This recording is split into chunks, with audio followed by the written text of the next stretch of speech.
नमस्कार, स्वागत है आपका न्यूज लॉन्चर पर। मैं हूं अशोक वानखड़े, लेकर आया हूं आपका अपना कार्यक्रम द एक्सरे। एक खबर, लेकिन फिर इजराइल और ईरान की। क्या कहे, खबरें युद्ध के बाद अक्सर धीरे धीरे छन के आती है, और जब खबरें आती है तो सामने मस्तिष्क पे रेखाएं भी उकेरती है, क्योंकि समझ में नहीं आता कि ये खबर यदि सच है तो ये कहाँ तक मार करती। खबर ये है कि इजराइल पर परमाणु हमला करने की तैयारी में था ईरान। ये बयान और किसी ने नहीं, नेतन्याहू का बड़ा दावा। हिजबुल्लाह के पतन के बाद आईआरजीसी ने बनाया था बड़ा प्लान। इजराइल के प्रधानमंत्री बेंजामिन नेतन्याहू का दावा है कि ईरान परमाणु बम बनाकर उसी देश पर हमला करने की तैयारी में था। इजरायली प्रधानमंत्री ने America media outlet Fox News के साथ एक इंटरव्यू में दावा किया। शनिवार को प्रसारित इस इंटरव्यू में नेतन्याहू ने ईरान के साथ युद्ध पर बात की और कहा, हिजबुल्लाह के पतन और धुरिया शक्ति यानी सीरिया के गिरने के बाद ईरानी Islamic revolutionary guard corps IRGC ने संवर्धित किए गए यूरेनियम से एटम बम बनाने के लिए जुट गई थी। नेतन्याहू ने आगे कहा, हमने इसे देखा, हमने कहा था कि 1 साल के भीतर उनके पास परमाणु बम होगा, वे इसका इस्तेमाल करेंगे। दूसरी परमाणु शक्तियां के विपरीत वे वास्तव में इसका इस्तेमाल करेंगे, हमें मिटा देंगे। गाजा में जंग और वहां मौजूद बंधकों के बारे में सवाल पर नेतन्याहू ने कहा, हम उन्हें नुकसान न पहुंचने के लिए हर संभव कोशिश कर रहे हैं। इजरायली प्रधानमंत्री ने कहा कि इजरायली नागरिक मौत से बचने के लिए हर संभव प्रयास करता है, जबकि हमास इसके उलट करने का प्रयास करता है। नेतन्याहू को पूछा गया कि अगर उन्हें इतिहास में किसी व्यक्ति को मिलने का मौका मिले तो वो किससे चुनेंगे। इस पर नेतन्याहू ने बिना हिचकिचाहट का जवाब दिया, थियोडोर हर्जल। ऑस्ट्रेलिया हंगेरियन पत्रकार, वकील और लेखक हर्जल 1860 से 1904 तक उनका कार्यकाल रहा। वे आधुनिक यहूवाद के जनक माने जाते हैं। उन्होंने पहली बार यहूदियों के लिए अलग देश की अवधारणा रखी थी। नेतन्याहू ने कहा कि हर्जल 36 साल के थे जब उन्होंने कहा था, यूरोप में यहूदी विरोधी ताकतें यहूदी लोगों को सफाया कर देगी। एकमात्र समाधान यही होगा कि हम अपने पितृभूमि यरूशलेम में एक यहूदी राज्य को पुनर्जीवित करें, जिसे हमने कभी नहीं छोड़ा। उन्होंने आगे कहा कि 44 साल की उम्र में उनकी मौत हो गई थी और 8 साल में उन्होंने यहूदी लोगों के लिए एक अविश्वसनीय चिंगारी जलाई। 50 साल के बाद यहूदी का राज्य बना। ये एक कहानी का हिस्सा है। क्या वाकई इजराइल डरा हुआ था कि परमाणु हमला होगा, या ईरान के साथ अपने हमले जस्टिफाई करने के लिए यह आरोप था? दूसरी तरफ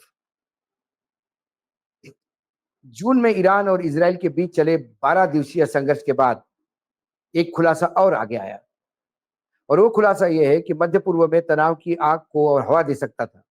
हाल ही में सामने आई रिपोर्ट के मुताबिक इजराइल ने 15 जून को ईरानी नेतृत्व को एक हमले में निशाना बनाने की कोशिश की थी। सूत्रों के अनुसार इजरायली मिसाइलों का निशाना तेहरान में आयोजित ईरान की सुप्रीम नेशनल सिक्योरिटी काउंसिल की एक गुप्त बैठक थी, जिसमें राष्ट्रपति मसूद, संसद अध्यक्ष और देश के चीफ जस्टिस मौजूद थे। हमले में राष्ट्रपति के पैर पर हल्की चोट आई और अन्य शीर्ष अधिकारी आपातकालीन रास्ते से सुरक्षित बाहर निकालने में सफल रहे। फार्स न्यूज एजेंसी के अनुसार इजराइल हमले के 6 मिसाइलों या बमों का इस्तेमाल हुआ था। हमलावर ने बैठक हॉल की सभी एंट्री एग्जिट पॉइंट को ब्लॉक करने के लिए प्रयास किया था। हालांकि सुरक्षा सुरंगों के जरिए अधिकारी की जान बचाने में कामयाब रहे। इस हमले को लेकर सबसे बड़ा सवाल यह उठ रहा था कि इजराइल को इतनी संवेदनशील और गोपनीय बैठक की जानकारी आखिर कैसे मिली। क्या ईरानी सत्ता के गलियारे में कोई जासूस है जो इजराइल को खुफिया जानकारी दे रहा है? ईरान की इंटेलिजेंस एजेंसियों ने आंतरिक जांच शुरू कर दी है। एक अमेरिकी पत्रकार टकर कार्लसन को दिए इंटरव्यू में राष्ट्रपति पेशेस्कियन ने हमले की पुष्टि करते हुए कहा, उन्होंने कोशिश तो जरूर की इजराइल ने, लेकिन वो सफल नहीं हुए। इस पूरे घटनाक्रम पर इजराइल की ओर से अभी तक कोई बयान नहीं आया। इसी बीच में एक रिपोर्ट में और दावा हुआ है कि इस ऑपरेशन के दौरान इजराइल का एक F-15 फाइटर जेट तकनीकी खराबी के चलते ईरान की सीमा में फंस गया था। जैसे विमान ईरान की सीमा में दाखिल हुआ, उसके फ्यूल टैंक में खराबी आ गई, जिसके चलते वह जमीन पर उतरने की स्थिति में पहुंच गया।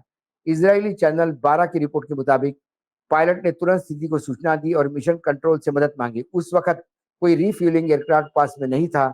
लिहाजा इमरजेंसी प्लान के तहत वैकल्पिक टैंकर रवाना किया गया। रिपोर्ट में ये भी कहा गया कि यदि मदद समय पर नहीं पहुंचती तो पायलट को किसी पड़ोसी देश में इमरजेंसी लैंडिंग करनी पड़ सकती थी। हालांकि सौभाग्य से टैंकर समय पे पहुंच गया, मिशन को सफलतापूर्वक पूरा किया गया। जान माल के नुकसान की कोई जानकारी नहीं मिली। इन घटनाओं के संकेत जरूर दिए हैं, युद्ध भले ही थमा है, लेकिन अभी भी साजिशों का दौर जारी है। इजराइल और ईरान के बीच में क्या सीज फायर हुआ है?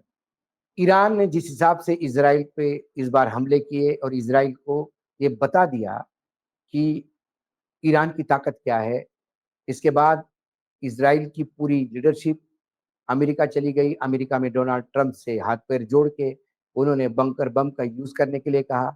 अमेरिका ने भी बंकर बम यूज किए। उसके बाद भी बड़बोलेपन से डोनाल्ड ट्रंप ने ये दो विश्व को घोषित कर दिया कि अमेरिका से बड़ी कोई आर्मी नहीं, और अमेरिका ने 100% अपने टारगेट अचीव किए। लेकिन ताज्जुब की बात है कि वो बंकर बम फुस हो गए। ईरान के जितने भी संयंत्र थे उसमें कोई खास डैमेज नहीं हुआ और ईरान अपने परमाणु कार्यक्रमों के साथ आगे रहा। इसी के साथ ईरान ने घोषणा की कि वो अमेरिका को सही समय पे जवाब देगा, और कतर में अमेरिका का जो बेस था उस पे ईरान ने अपनी मिसाइलें गिराई। मिसाइलें गिराने के बाद अमेरिका ने कहा कि उन्होंने हमको सूचना दे के मिसाइल गिराई थी। अब हमने सारी मिसाइलें मिसाइलें हवा में मार के गिराई। एक मिसाइल जो हमको लगा कि हमें कोई डैमेज नहीं कर सकती, हमने छोड़ दिया। लेकिन सैटेलाइट पिक्चरों ने ये बता दिया कि उस कतर के एयरबेस पे जो संचार प्रणाली वाला डोम था, वो पूरी तरह से ध्वस्त हो गया और अमेरिका को बहुत बड़ा नुकसान हुआ। ईरान की इस ताकत को देखते हुए अमेरिका ने भी इसको तुरंत सीज फायर करना ही ठीक समझा। दूसरी ओर इजराइल को अंदर ही लोगों का जो उठाव हो रहा था, वो इजरायली जनता ने सरकार के खिलाफ जो फ्रंट खोला था, उसके चलते इजराइल भी सीज फायर चाहता था और सीज फायर हो गया। इस बार सीज फायर हुआ, लेकिन ईरान ने कोई कंडीशन नहीं मानी। ईरान अपने कंडीशन पे सीज फायर कर रहा था।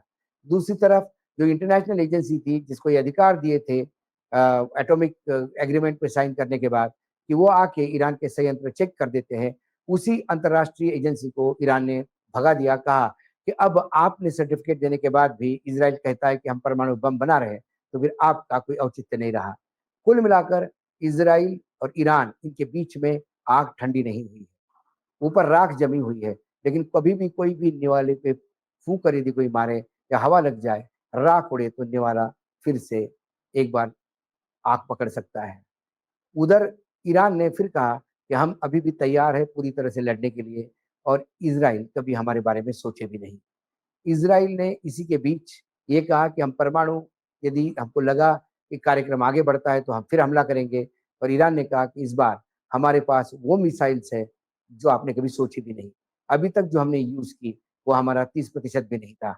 60 से 70% मिसाइलें अभी भी हमारे स्टॉक में है और ऐसे जगह छुपी है जो आपको पता नहीं। अब जब वो बाहर का प्रहार करेगी तो फिर आपके तमाम एयर से जो सिक्योरिटी जोन है वो ध्वस्त हो जाएंगे। दोनों देश एक दूसरे को धमकियां दे रहे हैं। अमेरिका अपने आप ही खुश हो रहा है कि उसने युद्धबंदी की। क्या ये युद्धबंदी हुई है? धीरे धीरे युद्धबंदी के बाद, सीज फायर के बाद जो घटनाएं और जो खबरें बाहर छन के आ रही है, इसका मतलब ये युद्ध कभी भी परमाणु स्थिति पे पहुंचने वाला था।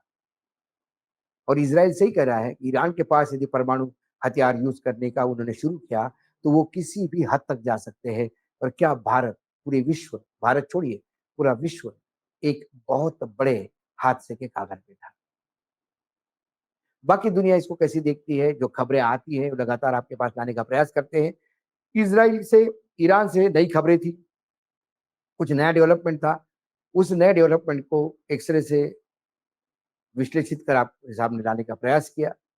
क्योंकि भारत में तो लगातार मानसून सत्र की भी बात हो रही है, बिहार की भी बात हो रही है, बाढ़ की भी बात हो रही है। अलग-अलग राज्यों में जो सेशन चल रहे हैं उसमें अलग-अलग कानून पारित हो रहे हैं। महाराष्ट्र में एक कानून पारित हुआ, उसको लेके भी बड़े लोग उद्वेलित हैं। कई चीज़ें हैं, लेकिन जो चीज़ लगती है हमको कि आप तक लानी है, लाने का प्रयास करते हैं। आज इतना ही, फिर आता हूँ किसी विषय के साथ, तब तक के लिए नमस्कार। देखते रहिएगा न्यूज़ लॉन्चर।